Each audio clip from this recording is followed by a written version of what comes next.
유튜브 편집점을 잘 잡아야 됩니다. 네. 어, 여러분 한 주 어떻게 지내셨어요? 잘 지내셨으리라 보호받으면서 함께 하셨으리라 생각을 합니다. 여러분 질문을 하나 하고 시작할게요. 여러분 사랑하는 남편과 아내를 위해서 희생하십니까?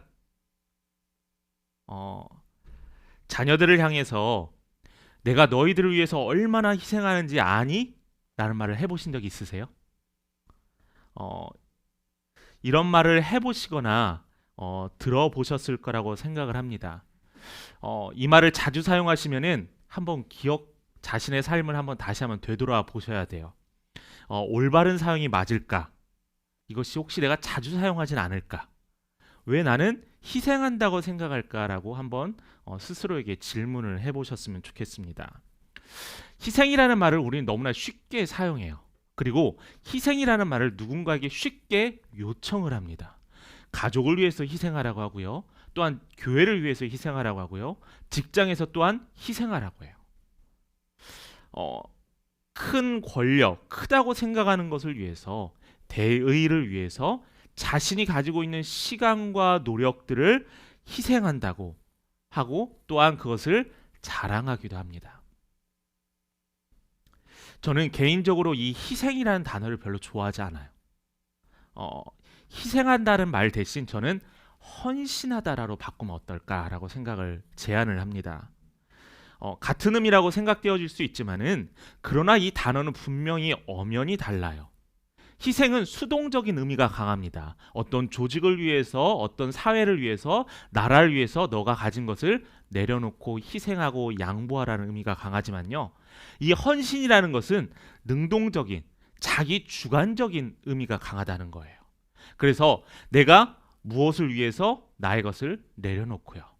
내가 사랑과 섬김으로 누구를 섬기게 됩니다. 이것이 바로 헌신입니다. 그리고 또한 이 헌신과 희생은 결과가 달라요. 희생은 그 결과에 대해서 책임져지지가 않지만 헌신에 대해서는 태도와 성과, 능률과 또한 만족도가 헌신이 월등히 높다라는 거예요. 여러분 예전에 공부하셨을 때 생각해 보세요. 공부하려고 딱 자리에 앉았는데 부모님이 야 공부 안 하고 뭐해? 라고 하면 어떤 마음이 드세요? 삐뚤어질 테다. 나는 내가 스스로 하려고 했지 부모님이 시켜서 하는 게 아니다라는 삐뚤어진 사춘기 때가 분명히 있었을 겁니다. 그걸 되돌아보자면은 헌신과 희생은 분명히 능률 면에서도 많은 차이가 납니다. 그래서 저는 여러분들께 결론적으로 이야기를 하자면은 우리의 함께 걷는 교회 안에서는 희생이 아닌 헌신만 있기를 간절히 축원합니다. 누군가 일방적인 희생, 또 반대로 누군가는 일반적으로 얻는 사람이 아니라 누림이 아니라 이 헌신의 모습이 우리 교회 안에 넘쳤으면 좋겠어요. 또한 이 헌신을 통해서 결과론적으로는 감사하는 성도가 되었으면 좋겠습니다. 오늘 본문은 마리아와 마르다 이야기예요. 너무나 잘 아시죠? 마리아와 마르다 이야기. 마리아와 마르다 이 또한 한 명이 더 있죠. 나사로라 하는 이 세 남매는 우리가 낯설지 않은 성경의 등장 인물이기도 합니다. 그래서 오늘 본문인 마르다와 마리아는 너무 어떻게 중요하게 이 성경의 사복음서 마태, 마가, 누가, 요한의 세 번이나 동일한 사건이 기록되어 있을 정도로 아주 중요한 의미를 가지고 있죠. 이 마리아와 마르다는 예수님과 가까웠습니다. 가까웠던 사이인 것이 분명해요. 우리가 이 가족사를 한번 잠시 살펴보자면은 이 가정의 구성원은 먼저 막달라 마리아가 있었고요. 또한 마르다가 있었고 오빠인 나사로가 있었습니다. 이 세 명 중에 온전한 사람은 마르다밖에 없었어요. 그러니까 오빠인 나사로는 몸이 항상 연약하고 유약했어요. 이따도 얘기하겠지만은 나사로는 병에 걸려 죽게 되어서 예수님을 예수님을 인하여 다시 생명을 얻게 되는 기회도 얻게 됩니다. 그렇지만은 이 나사로는 늘 병중에 싸우고 힘들어했어요. 그러니까 얼마나 가족들이 지쳐했겠어요. 뿐만 아닙니다. 마리아도요. 성경에 보면은 누가복음 8장 2절에 보면은 예쁘장하게 생겼지만 마음이 여리고 정신이 연약한 자라고 하면서 성경에서는 그녀를 7 귀신이 들었던 여인이라고 이야기하고 있어요. 그러니까 정서적으로 많이 불안했던 마리아였죠. 근데 이 마리아를 예수님께서 그의 들렸던 귀신들을 내어 쫓으셨습니다. 뿐만 아니라 귀신이 내어 쫓음을 받았는데 이 마리아가 죄에 빠져서 간음하다가 현장에서 잡히게 되었어요. 그래서 당시에 사람들로부터 돌팔매질 당하고 죽임을 당하게 되었는데 그때 예수님께서 등장하셔서 요한복음 8장에 누구든지 죄 없는 자가 돌로 치라라는 말씀으로 그녀를 구해 주십니다. 그러한 연으로 인해서 이 마리아는요, 예수님을 따르는 여성들의 무리에 함께함으로 말미암아 늘 예수님과 동행하던 여인이 되었습니다. 그런데 여러분, 이 가정 딱 들으니까 어떠세요? 저는 이 가정의 이야기를 들으면은 누구의 마음이 가장 먼저 공감이 되냐면은 마르다의 마음이 가장 공감이 되더라고요. 누군가가 집안에 환자가 있으면은 항상 모든 신경이 그 환자에게 갑니다. 정서적으로 불안한 마리아가 늘 밖에 나갈 때마다 불안했던 게 누구였냐면 마르다였어요. 이 마르다는 마음이 늘 걱정과 염려로 늘 있었던 여인이었어요.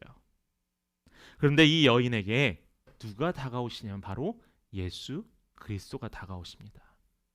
그래서 걱정 많고 근심 많았던 이 여인에게 예수님께서 오셔서 그녀의 걱정의 짐들을 하나하나씩 내려놓게 하셨어요. 요한복음 11장 1절에서 14절의 이야기를 보면은, 또한 12장의 이야기를 보면은, 먼저 나사로가 죽음에 이르게 되었는데 장사 지내고 나서 그가 무덤에 들어가는 가운데서도 예수님께서 그 나사로를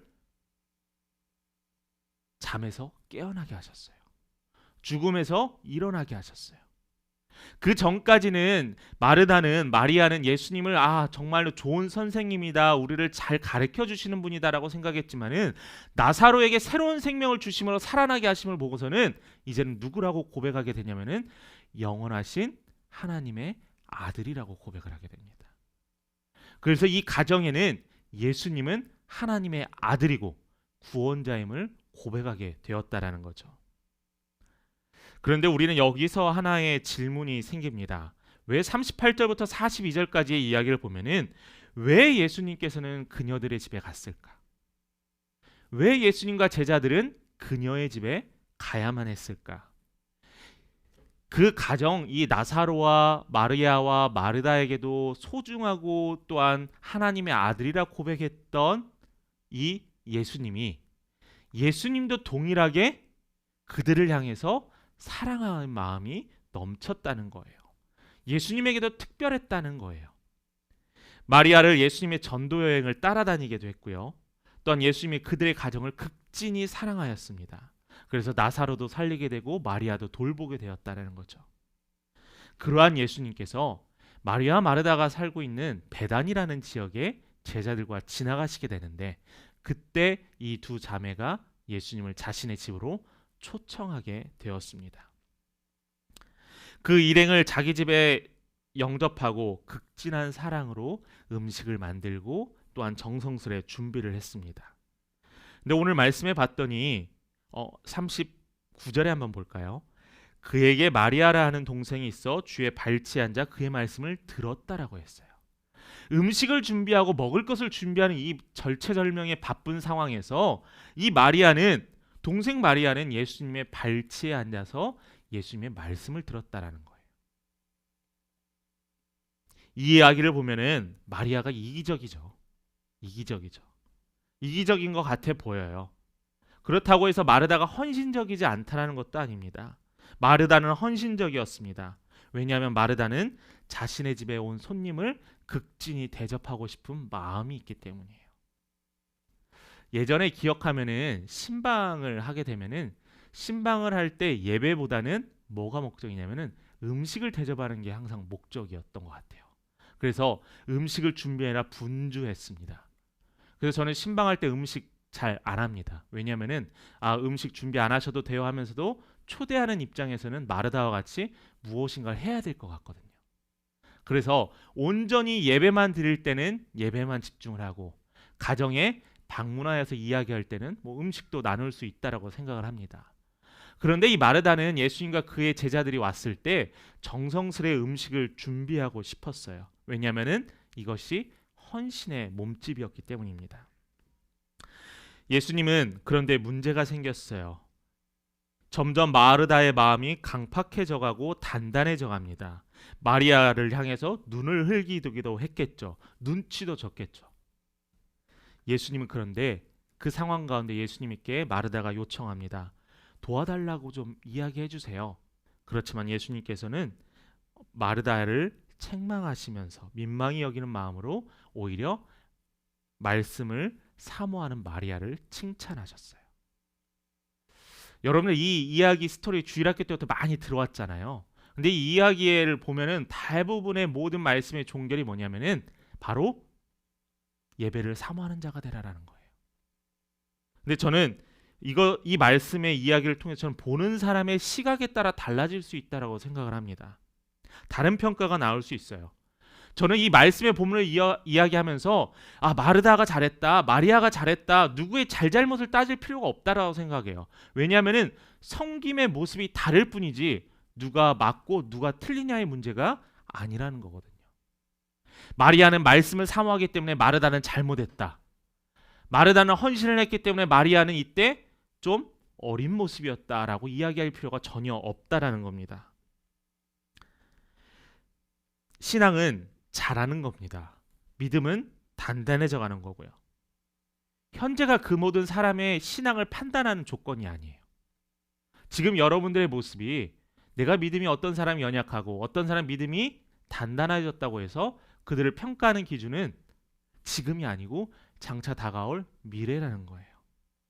왜냐하면은 시작은 미약했으나 나중은 창대하리라라는 예수님의 말씀, 하나님의 말씀이 우리에게도 동일하게 적용될 거거든요. 우리 말씀 하나 같이 읽어보도록 합니다. 누가복음 10장 42절 말씀입니다. 우리 함께 한 목소리로 읽어봅니다. 시작.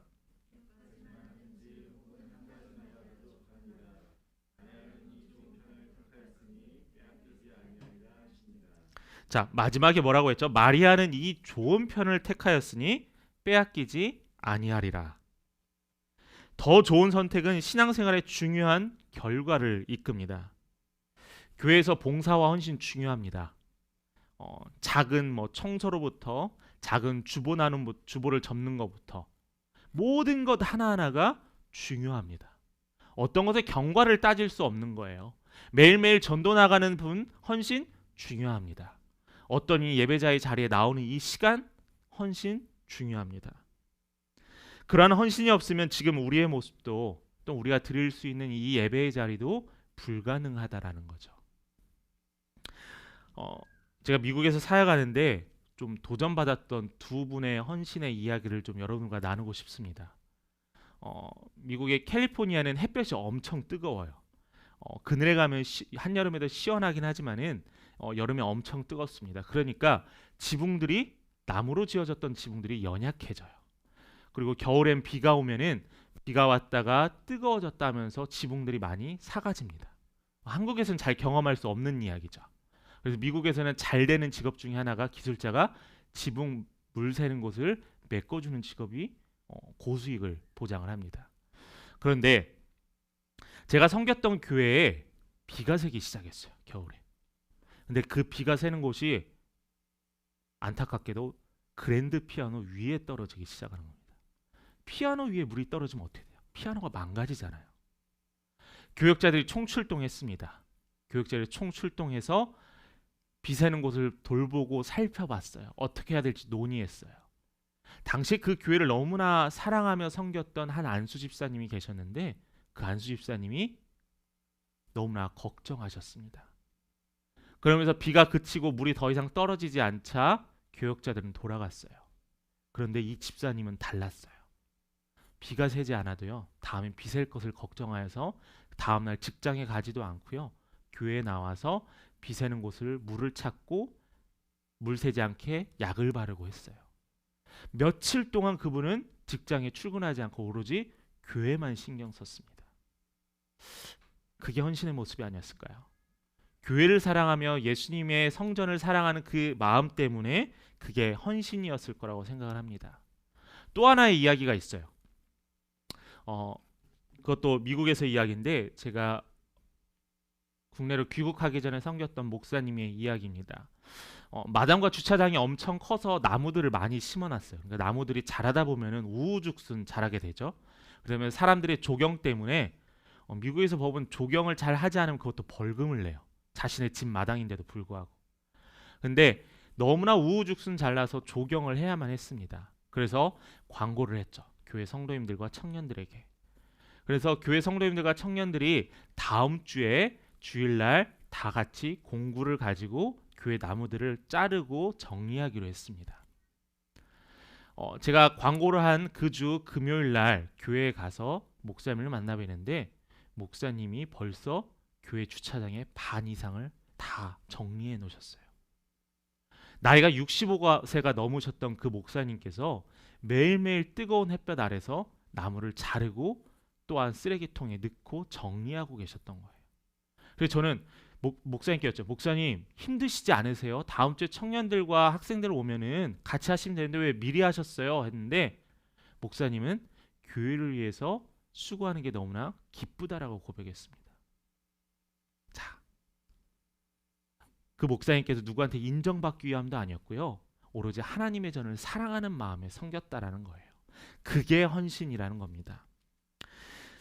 여러분, 우리가 이렇게까지 교회 안에서 예배를 드릴 수 있었던 것도 또한 우리의 신앙을 편안하게 할 수 있는 것도 우리 어머니 아버지들의 헌신이 있었어요. 기도가 있었어요. 밤과 새벽마다 기도하셨고요. 또한 힘든 상황 가운데서 어떻게든지 하나님께 예물을 드리려고 노력하셨어요. 하나님의 몸된 교회를 어떻게 보면 자신의 집보다도 더욱 섬겼던 우리 부모들과 신앙의 선배들의 모습이 있었습니다. 그 선배들의 모습이 없었다면, 헌신이 없었다면 우리가 이렇게 편하게 신앙생활을 할 수 없었을 겁니다. 뱀같이 지혜로워야 된다라는 말씀이 있어요. 오늘 본문에 이 마리아가 어떻게 보면은 뱀같이 지혜로웠다고 할 수 있죠. 하나님의 말씀을 먼저 사모했기 때문에요. 그런데 마르다가 책망받는 이유는 다른 이유가 있어서가 아니에요. 하나님의 말씀을 듣지 않아서가 아니에요. 그가 나쁜 마음으로 맨 처음에는 좋은 마음으로 섬기려고 헌신하려고 했지만은 그녀의 처음 마음이 변하여졌기 때문에 다른 누군가에게 함께하지 않음에 비난했기 때문에 그가 하나님께 예수님께 책망받았다라는 겁니다. 그녀의 첫 마음은 오로지 예수님만을 섬기고 접대하고 싶어하는 간절한 소녀의 마음과 같았어요. 그런데 그녀의 마음이 변하기 시작합니다. 40절 한번 읽어봅니다. 40절 같이 읽어보겠습니다. 시작.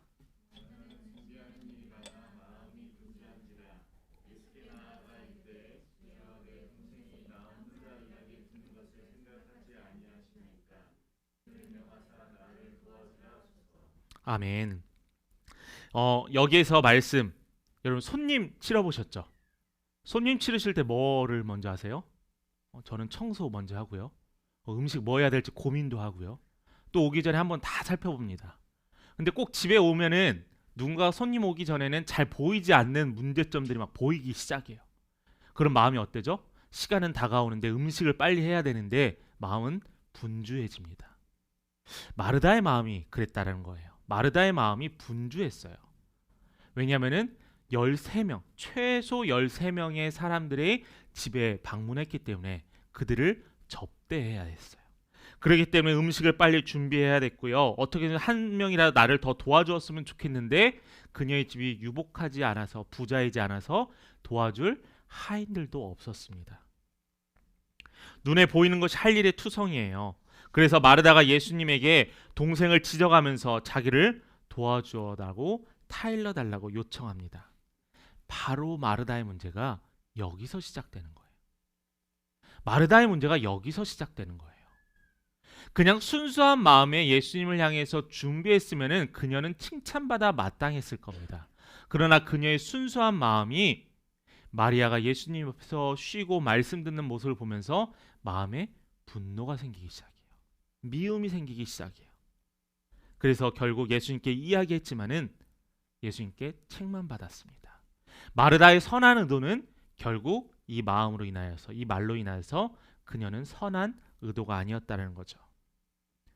저는 이 이야기를 통하여서 여러분들 헌신했을 때, 헌신을 결정했을 때 그 첫 마음을 잊지 마시기 바랍니다. 교회를 개척하며 개척 멤버로 함께 하셨을 때 그 첫 마음을 매일매일 기억하시기 바라요. 여러분이 하나님을 믿고 하나님의 교회를 온전히 몸된 섬겼을 때 그 마음을 잊지 마시기 바랍니다. 우리가 인간이기 때문에 때로는 힘들 때도 있어요. 때로는 어려울 때도 있어요. 그렇지만 그 첫 마음을 계속 우리가 생각한다면은, 되새긴다면 우리는 온전한 믿음의 헌신의 자리에 갈 수 있다는 겁니다. 헌신하지 않는 사람들에게 해당하는 건 아닙니다. 우리는 모든 사람의 기준이 절대적이지 않다라는 거예요. 이제 신앙생활을 한 사람들에게는 그들의 요구에 맞춰서 요청이 되고요. 또한 믿음의 생활을 오래 한 이에게는 또한 그들의 눈높이에 맞춰서 하나님의 요구가 있다라는 거예요.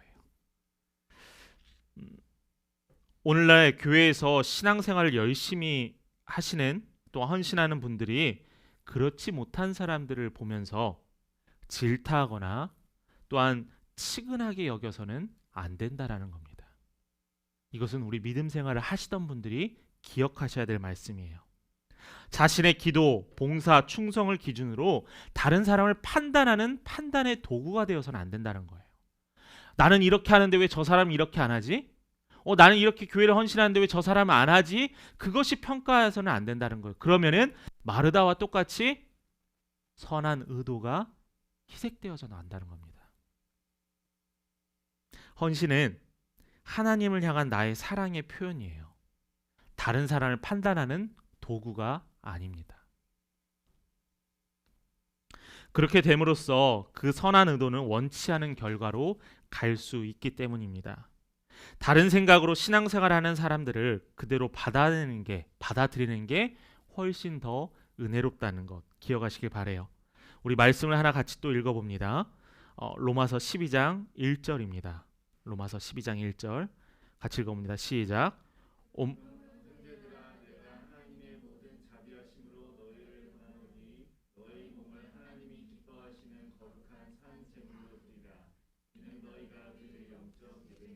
자, 여기에서 우리가 기억해야 될 것은 몸과 마음을 한번 기억해 봅니다. 고린도전서 6장 19절과 20절의 말씀인데요. 이 말씀도 한번 같이 읽어봅니다. 시작.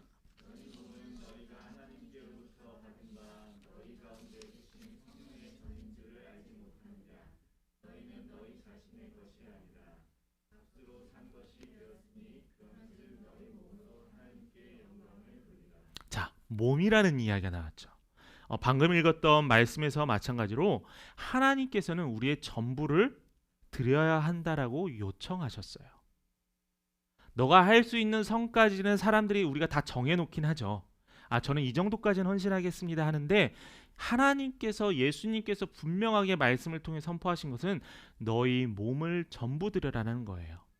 우리의 육체만이 아닙니다. 우리의 시간과 우리의 마음과 뜻을 다하여 너희의 모든 것을 나 여호와, 하나님 여호와께 돌려드리라라는 겁니다. 진리는 변하지 않아야 돼요. 말씀은 변하지 않아야 돼요. 하나님, 제가 아직 믿음이 연약해서 다 드리지는 못하지만은 하나님께서 저에게 말씀하신 것처럼 다 드리라는 말씀을 늘 기억하고 있겠습니다라고 기도해야 될 거예요. 또한 이야기가 나오죠. 말라기 1장 7절에서 10절입니다. 이 말씀은 교독하도록 하겠습니다. 1장 7절과 10절입니다.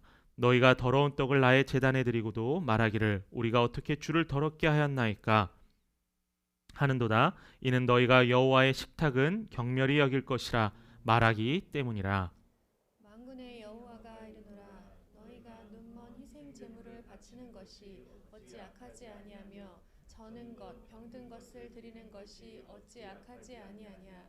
이제 그것을 너희 총독에게 드려보라. 그가 너를 기뻐하겠으며 너를 받아주겠느냐. 만군의 여호와가 이르노라. 너희는 나 하나님께 은혜를 구하면서 우리를 불쌍히 여기소서 하여 보라, 너희가 이같이 행하였으니 내가 너희 중 하나인들 받겠느냐. 여호와가 이르노라. 너희가 내 제단 위에 헛되이 불사르지 못하게 하기 위하여 너희 중에 성전 문을 닫을 자가 있었으면 좋겠도다. 내가 너희를 기뻐하지 아니하며 너희가 손으로 드리는 것을 받지도 아니하리라. 아멘. 여기에서 말씀하는 것은 1장 7절에서 10절의 말씀은 거룩하게라는 거예요. 거룩하게. 여러분, 시간이 돈이라는 말 있죠? 여러분은 그 돈처럼 소중한 시간을 하나님께서는 원하신다는 거예요. 하나님께서는 거룩한 재물을 기뻐하신다는 거예요. 너희가 병든 거, 너희가 소중하게 여기지 않는 거, 너희가 썩어질 것을 준다면은 내가 그것을 기뻐하겠느냐라는 거예요. 내가 그걸 기뻐 받겠느냐라는 거예요. 여기서 분명히 이야기하는 것은 내가 기뻐 받지 아니한다라는 겁니다. 왜요? 거룩하지 않기 때문이에요. 하나님께서 원하지 않으시기 때문이라는 거예요. 여러분, 마지막에 이야기하잖아요. 삶으로 하나님의 뜻에 순종하며 드리라라고 이야기하고 있습니다. 여러분, 우리는 거룩한 하나님의 산 제물로 하나님께 드려야 합니다. 예물로요, 시간으로요, 또한 여러분의 수고로요, 여러분의 온몸과 온 마음으로요. 여러분, 두 여인의 섬김은 두 형태의 섬김이었습니다. 옳고 그름의 문제가 아니에요. 하나님의 말씀을 듣는 자의 갈급한 삶이라고 하는 것과 하나님의 계획과 뜻에 동참하는 마르다의 섬김이었습니다. 믿음이냐 행함이냐, 이것을 우린 가르려고 해요. 아니요, 이것은 하나입니다. 로마서에 말하는 믿음, 야고보서에 말하는 행함, 이것은 둘은 분리된 것이 아니라 하나로 되었을 때 그 영향력과 시너지를 낼 수 있다는 거예요. 여기서도 말하는 것처럼 하나님의 말씀을 사모하며 앉아있는 것도, 또 하나님의 예배를 위해서 준비하는 우리의 몸짓도 둘 다 소중하다라는 겁니다. 여러분, 헌신자가 되기를 바라십시오. 다른 사람을 향한 부름이 아니라 나를 향한 부름입니다. 교회를 위해 여러분 희생한다고 생각하십니까? 목사를 위해서, 목회자를 위해서 헌신한다고, 희생한다고 생각하세요? 인정받는 것 좋죠. 칭찬은 고래도 춤추게 한다고 하지 않았어요. 그러나 목적이 중요합니다. 누군가에게 칭찬받기 위해서, 누군가에게 나의 직분을 드러내기 위해서가 아니라 하나님의 사랑하는 마음으로 헌신해야 한다는 거예요. 여러분, 하늘의 상급, 저는 물론 동의하진 않습니다. 천국에 올라가는데 어떤 사람이 뭐 큰 집에 살든 작은 집에 살든 무엇이 중요하겠어요? 우리가 천국에 이르게 되었는데. 그러나 여러분의 삶, 지금 우리가 살고 있는 이 삶 가운데서 하나님께 헌신하면은, 섬긴다면은 그 삶을 통하여서 더욱더 감사가 넘칠 수 있다라는 거예요. 헌신은 하나님의 뜻에 헌신하는 것을 의미합니다. 기억하십시오. 하나님만 바라보십시오. 여러분들의 섬김과 헌신을 통하여 오로지 하나님께 영광 돌리시기 바랍니다. 헌신의 이유는 다른 그 어떤 이유가 아니라 하나님을 사랑해서, 하나님께 감사해서 여러분 헌신하는 헌신자 되기를 바랍니다. 말씀 하나만 읽고 말씀을 마치도록 하겠습니다. 마가복음 10장 45절 말씀입니다. 시작. 인자가 온 것은 섬김을 받으려 함이 아니라 도리어 섬기려 하고 자기 목숨을 많은 사람의 대속물로 주려 함이니라. 아멘. 누구의 고백이죠? 예수님이에요. 인자는 바로 예수님이잖아요. 하늘의 아버지의 독생자 예수 그리스도께서도 이 땅 가운데 자신의 몸과 온 시간을 통틀어서 뭐하러 오셨냐면은 섬기러 오셨다는 거예요. 저는 섬김을 받는 자가 아닙니다. 여러분들의 직분들로 인하여서 섬김을 받는 자가 아니에요. 우리는 섬기는 자라는 겁니다. 오로지 우리 삶의 섬김을 받을 수 있는 분은 여호와 하나님밖에 없음을 여러분 기억하시면서요. 여러분, 하나님의 몸된 교회, 또한 우리가 속한 공동체를 위해서 자발적으로 헌신하고 하나님의 헌신의 목소리를, 명령을 귀담아 들으시는 우리 귀한 성도님 되기를 간절히 축원합니다. 우리 이 시간 찬양하고 주신 말씀에서 함께 기도했습니다.